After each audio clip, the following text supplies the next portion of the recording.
Wabarakatuh. Perkenalkan, nama saya Agisna Ramadana dari Fakultas Ilmu Tarbiyah dan Keguruan, jurusan Pendidikan Guru Madrasah Ibtidaiyah, kelas PGMI 2D. Saya ingin menjawab soal UTS mata kuliah IPA MISD.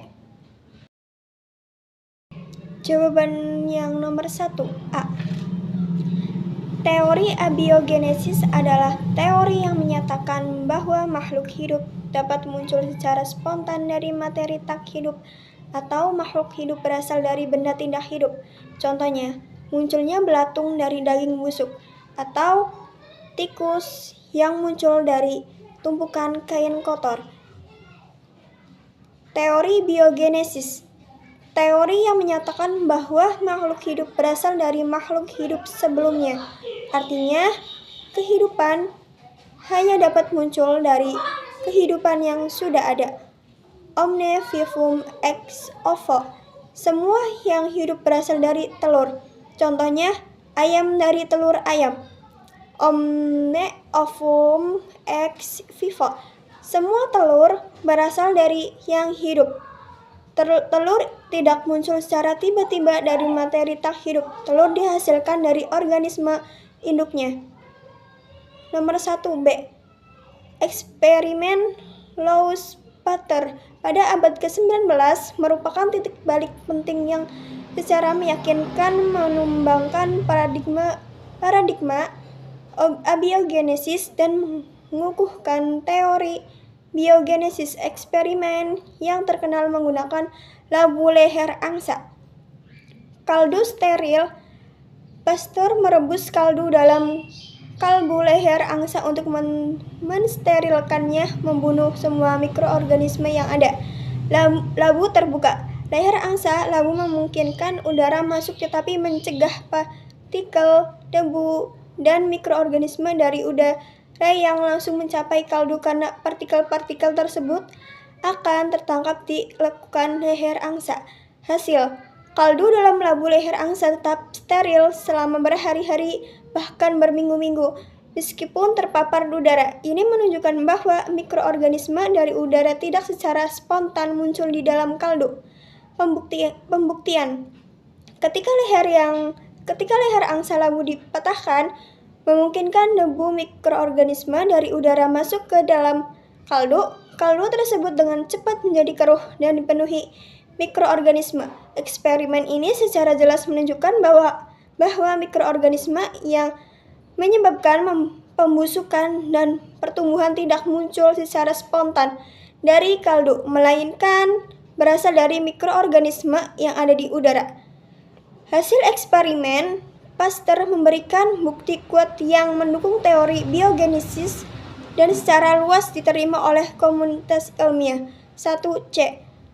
Teori abiogenesis modern tidak lagi relevan dalam konteks kemunculan kehidupan saat di bumi, terutama setelah temuan Louis-Pasteur. Eksperimen Pasteur dan ilmuwan lainnya secara meyakinkan membuktikan bahwa dalam kondisi bumi saat ini, makhluk hidup tidak muncul secara spontan dari materi tidak hidup. Bahwa teori abiogenesis modern merujuk pada penjelasan ilmiah tentang bagaimana kehidupan pertama kali muncul di bumi miliaran tahun yang lalu dari materi non-hidup. Nomor 2A. Panspermia adalah hipotesis yang menyatakan bahwa asal-usul kehidupan di bumi berasal dari luar angkasa. Menurut teori ini, kehidupan dalam bentuk mikroorganisme atau bahan organik besar dibawa ke bumi melalui benda langit seperti meteor, komet, atau debu kosmik. Utama panspermia meliputi litopanspermia. Mikroorganisme terperangkap dalam batuan atau material lain yang terlontar keluar angkasa.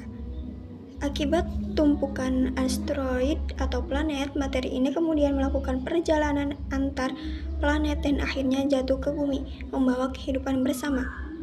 Balistic panspermia mirip dengan litopanspermia, tetapi materi yang membawa kehidupan berpindah dari suhu planet ke tempat planet lain dalam sistem tata surya yang sama, Directed Panspermia. Kehidupan sengaja disebarkan ke bumi oleh peradaban luar angkasa yang lebih maju, Radiopanspermia. Mikroorganisme sangat kecil seperti spora didorong melalui ruang angkasa oleh tekanan radiasi bintang putih. Ditemukannya beberapa mikroorganisme untuk bertahan hidup dalam kondisi ekstrim yang mirip dengan ruang angkasa seperti radiasi tinggi, vakum, dan suhu ekstrim. Penemuan mikroba di ketinggian atmosfer yang mungkin berasal dari luar angkasa. Studi tentang pembentukan tata surya dan kemungkinan transfer material antar planet. B. Kelangsungan hidup mikroorganisme dalam perjalanan antar bintang atau planet. Paparan radiasi ultraviolet dan kosmik yang tinggi, suhu ekstrim, dan vakum ruang angkasa merupakan ancaman besar bagi keberlangsungan hidup organisme. Asal-usul kehidupan itu sendiri pasti tidak menjelaskan bagaimana kehidupan pertama kali muncul, melainkan hanya memindahkan lokasi terjadinya ke tempat lain dalam semesta. Teori ini tetap membutuhkan penjelasan tentang abiogenesis, pembentukan kehidupan dari materi non-hidup di suatu tempat. Kontaminasi. Sulit untuk memastikan bahwa molekul organik atau mikroba yang ditemukan pada meteorit atau atmosfer benar-benar berasal dari luar angkasa dan bukan merupakan kontaminasi dari bumi. C. Panspermia tidak benar-benar menjawab pertanyaan tentang asal mula kehidupan. Teori ini lebih tepatnya menggeser masalah asal-usul kehidupan ke tempat lain di alam semesta. Jika kehidupan di bumi berasal luar angkasa, maka pertanyaan mendasar tentang bagaimana kehidupan pertama kali muncul tetapi tidak terjawab. Kita hanya perlu mencari jawabannya di lingkungan luar angkasa seperti di planet lain, komet, atau awan antar bintang. Analisisnya adalah bahwa panspermia menawarkan mekanisme alternatif untuk kehadiran kehidupan di bumi, tetapi tidak mengatasi pertanyaan fundamental tentang abiogenesis. Meskipun demikian, panspermia tetap menjadi hipotesis yang menarik dan layak diselidiki karena memperluas cakupan pencarian asal-usul kehidupan ditemukan di tempat lain di alam semesta dengan biokimia yang serupa dengan kehidupan di bumi. Ini akan menjadi bukti kuat yang mendukung gagasan bahwa kehidupan dapat menyebar antara planet. 3A. Cloning pada tumbuhan kultur jaringan. Proses ini melibatkan pengambilan sebagian kecil jaringan tumbuhan seperti sel, sekelompok sel, atau organ dan menumbuhkan dalam media steril yang mengandung nutrisi dan hormon tumbuhan. Sel-sel ini akan menambah dan berdiferensi menjadi kalus, massa sel yang tidak terorganisir, yang kemudian dapat diinduksi untuk membentuk akar, batang, dan menghasilkan planet tanaman kecil yang diidentik secara genetik dengan tanaman induk. Tujuan utama memperbanyak tanaman unggul dalam jumlah besar dan waktu singkat, menghasilkan tanaman bebas penyakit, melestarikan plasma nutfah, keanekaragaman genetik, dan menghasilkan tanaman transgenik. Cloning pada tumbuhan transfer to sel somatic. Proses ini seperti yang dilaksanakan pada domba Dolly, melibatkan pengambilan inti sel somatik, sel tubuh selain sel sperma atau sel telur. Dari hewan ini di cloning, inti sel ini kemudian dimasukkan ke dalam sel telur yang intinya telah dihilangkan. Sel telur yang telah direkontraksi ini kemudian distimulasi untuk membelah dan berkembang menjadi embrio. Embrio ini kemudian ditanamkan ke dalam rahim induk pergantian untuk dikandung dan dilahirkan. Anak yang lahir akan memiliki materi genetik yang hampir identik dengan donor inti sel somatik. Tujuan utama memperbanyak hewan dengan sifat unggul, mempelajari perkembangan embrio, berpotensi untuk terapi regeneratif, dan melestarikan spesies langka meskipun masih kontroversial. B. Kesejahteraan hewan. Proses cloning hewan sering tidak efisien dan menghasilkan tingkat kegagalan yang tinggi, termasuk kelainan perkembangan, masalah kesehatan, dan kematian dini pada hewan cloning. Hal ini menimbulkan kekhawatiran tentang penderitaan dan kesejahteraan hewan yang terlibat. Martabat dan keunikan. Beberapa orang berpendapat bahwa cloning hewan merendahkan martabat individu dan mengurangi keunikan genetik menciptakan selain dan genetik dianggap tidak menghargai nilai intrinsik setiap makhluk hidup.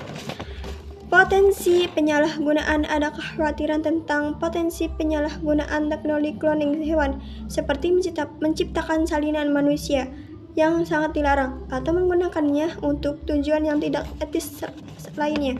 Dampak sosial. Cloning hewan dapat menimbulkan pertanyaan tentang identitas keluarga dan hubungan sosial. Misalnya, bagaimana status hukum dan sosial hewan cloning. Cloning tumbuhan di sisi lain umumnya dianggap kurang kontroversial karena tumbuhan tidak memiliki tingkat kesadaran dan kompleksitas emosional secara dengan hewan. Selain itu, kultur jaringan telah menjadi praktikum umum dalam pertanian dan hortikultura selama bertahun-tahun dengan manfaat yang jelas dalam produksi pangan dan pelestarian tanaman. Kompleksitas biologis dan kesadaran. Hewan memiliki sistem saraf yang lebih kompleks dan dianggap memiliki tingkat kesadaran yang lebih tinggi dibandingkan tumbuhan. Tindakan yang berpotensi menyebabkan penderitaan pada hewan cenderung menimbulkan perhatian etis yang lebih besar. C. Cloning memiliki potensi ganda sebagian solusi dan ancaman dalam upaya konservasi spesial langka. Cloning sebagai solusi konservasi meningkatkan populasi.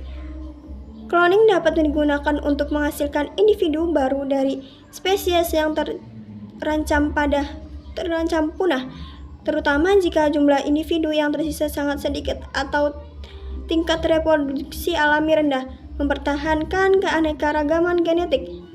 Jika sel-sel somatik dari individu yang berbeda dari populasi yang tercantum punah dapat disimpan dan digunakan untuk cloning di masa depan, ini dapat membantu mempertahankan sebagian dari keanekaragaman genetik yang mungkin hilang karena penurunan populasi. Namun, cloning juga dapat menjadi ancaman bagi konservasi spesies langka. Fokus pada individu bukan habitat. Terlalu fokus pada cloning dapat mengalihkan perhatian dan sumber daya dari upaya yang lebih penting untuk konservasi seperti ancaman utama terhadap spesies tersebut. Masalah kesehatan dan kebugaran. Individu hasil cloning seringkali memiliki masalah kesehatan dan kebugaran yang lebih rendah dibandingkan dengan individu yang dihasilkan melalui reproduksi alami. Potensi solusi. Upaya untuk mengkloning black spot fried musang kaki hitam di Amerika untuk menunjukkan potensi cloning dalam meningkatkan populasi spesies yang terancam punah. Meskipun tingkat keberhasilannya masih rendah, kelahiran hasil cloning memberikan harapan untuk menambah jumlah individu dan keanekaragaman genetik.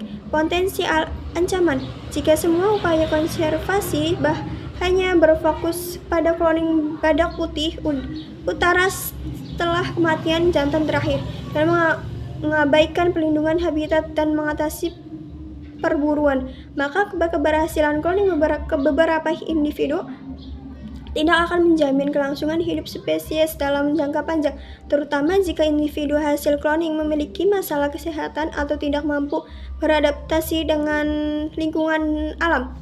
4A.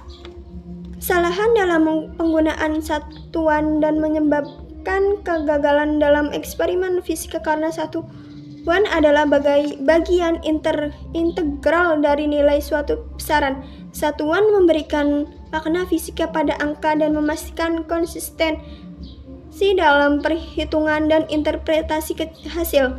Jika satuan tidak digunakan dengan benar, hasil eksperimen akan menjadi tidak akurat, tidak bermakna, dan bahkan dapat menyebabkan kesimpulan yang salah. Contohnya, seorang siswa melakukan eksperimen untuk mengukur kecepatan sebuah benda yang bergerak. Ia mengukur jarak yang ditempuh benda adalah 10 meter dan waktu tempat adalah 5 detik. Namun, saat menghitung kecepatan, siswa tersebut salah menggunakan satuan waktu dan menuliskan waktu sebagian 5 menit. 4B. Pada hasil pengukuran menggunakan jangka sorong sebesar 5,25 cm, angka pasti. Angka pasti adalah angka yang terbaca langsung dari skala utama jangka sorong dan diyakini kebenarannya. Dalam kasus ini 5,2 cm adalah angka pasti. Kita dapat melihat dengan jelas bahwa skala utama menunjukkan lebih dari 5 cm dan garis skala nonius yang sejajar dengan garis pada skala utama menunjukkan nilai 2 pada skala nonius yang berkaitan dengan desimal pertama. Angka taksiran. Angka terakhir yang diperkirakan atau diestimasi oleh pengamatan karena posisinya berada di antara dua garis skala terkecil. Pada skala nonius, dalam kasus ini 5 pada digit kedua setelah 0,05 cm adalah angka taksiran. Pengamatan memperkirakan bahwa garis skala nonius sejajar dengan garis skala utama tepat pada saat atau sangat dekat dengan garis yang menunjukkan nilai 5 pada skala nonius. Karena ini adalah perkiraan visual, ada sedikit ketidakpastian pada angka ini. Jadi dalam pengukuran 5,25 cm, penggunaan jangka sorong angka 5 dan 2 adalah pasti. Sedangkan angka 5 terakhir adalah angka taksiran. Kehadiran angka taksiran menunjukkan ketelitian atau alat ukur dan kemampuan pengamatan dalam membaca skala. 4C. Pemahaman tentang besaran gaya massa dan kecepatan sangat kritis dalam konstruksi jembatan karena jembatan harus mampu menahan berbagai beban gaya yang bekerja padanya tanpa mengalami kegagalan struktural. Massa jembatan itu sendiri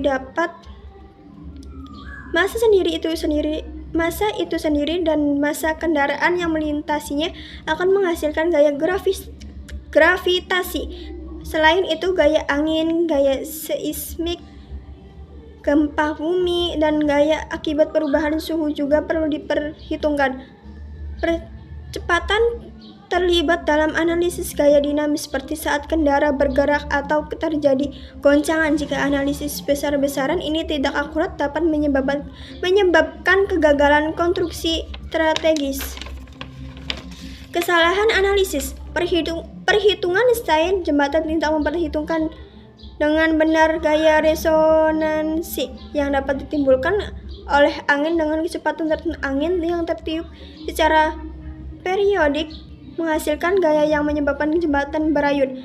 Frekuensi gaya angin ini ternyata mendekati frekuensi alami oscilasi jembatan, menyebabkan amplitudo ayunan meningkat secara eksponensial hingga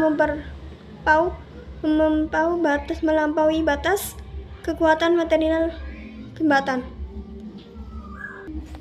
Contoh kegagalan jembatan akibat beban berlebihan, massa kendaraan yang melebihi kapasitas desain yang menghasilkan gaya gravitasi yang melebihi kekuatan material jembatan, atau kegagalan fondasi tidak memperhitungkan gaya seismik saat terjadi gempa bumi. 5A. Percepatan A, massa 1200 kg. Kecepatan awal V0 sama dengan 0 meter per detik. Kecepatan akhir V1 20 meter per detik. Waktu T 10 detik. Rumus percepatan A V T dikurangi V0 T. Berarti A 20 meter per detik dikurangi 0 meter per detik dibagi 10. Berarti 20 per 10. 20 dibagi 10 sama dengan 2. Jadi percepatan mobil adalah 2 meter per detik kuadrat. Jarak tempuh karena mobil bergerak dengan percepatan konstan dari keadaan diam. Kita dapat menggunakan rumus gerak luas berubah beraturan S sama dengan V0T ditambah 1/2 AT kuadrat S 0 meter per detik 10 ditambah 1/2 meter per detik kuadrat 10 S kuadrat. S sama dengan 0 ditambah 1/2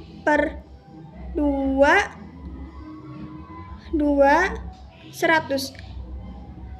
2 sama dengan S sama dengan 1 dikali 100 sama dengan 100 meter. Jadi jarak tempuh mobil selama periode ini adalah 100 meter. 5B. Hukum 2 Newton menyatakan bahwa percepatan sebuah benda berbanding lurus dengan resultan gaya yang bekerja padanya dan berbanding terbalik masanya. Dalam konteks mobil yang bergerak, gaya mesin adalah gaya yang mendorong mobil ke depan. Namun perlu diingat bahwa resultan gaya adalah total semua gaya yang bekerja pada mobil, termasuk gaya mesin, gaya gesekan antara ban dan jalan, serta di dalam komponen mesin dan hambatan udara. Gaya mesin sebagai penyebab percepatan. Gaya mesin yang dihasilkan oleh pembakaran bahan bakar di dalam mesin mobil menghasilkan gaya dorong pada roda, yang kemudian berinteraksi dengan permukaan jalan untuk mendorong mobil ke depan. Gaya mesin ini merupakan salah satu komponen dari resultan gaya yang bekerja pada mobil. Percepatan sebanding dengan resultan gaya.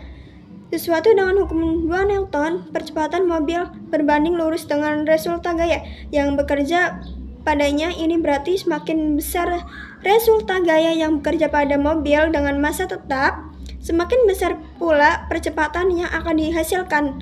Jika gaya mesin lebih besar daripada gaya gesekan dan hambatan udara, maka resultan gaya akan positif searah dengan gerakannya, dan mobil akan mengalami percepatan. 5C. Pengemudi merasakan dorongan ke belakang kursi saat mobil berakselerasi karena adanya inersia yang dijelaskan oleh hukum 1 Newton, hukum kelembaman.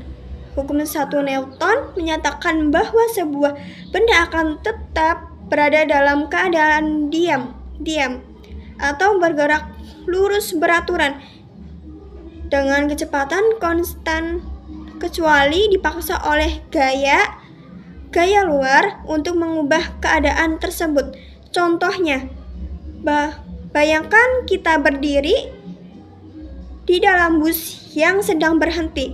Tiba-tiba bus bergerak maju.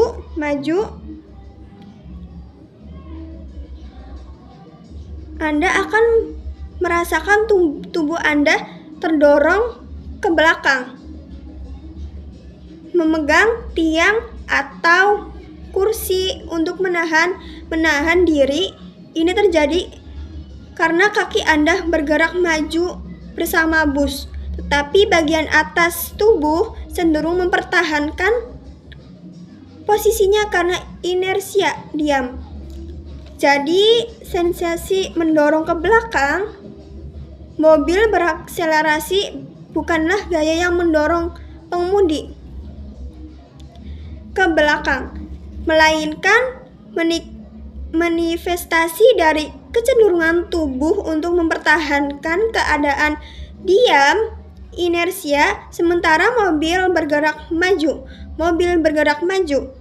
Gaya dari kursi mobil yang bergerak maju inilah akhirnya menarik pengemudi untuk berakselerasi bersama mobil.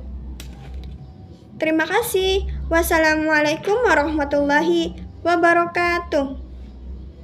Bye. Terima kasih.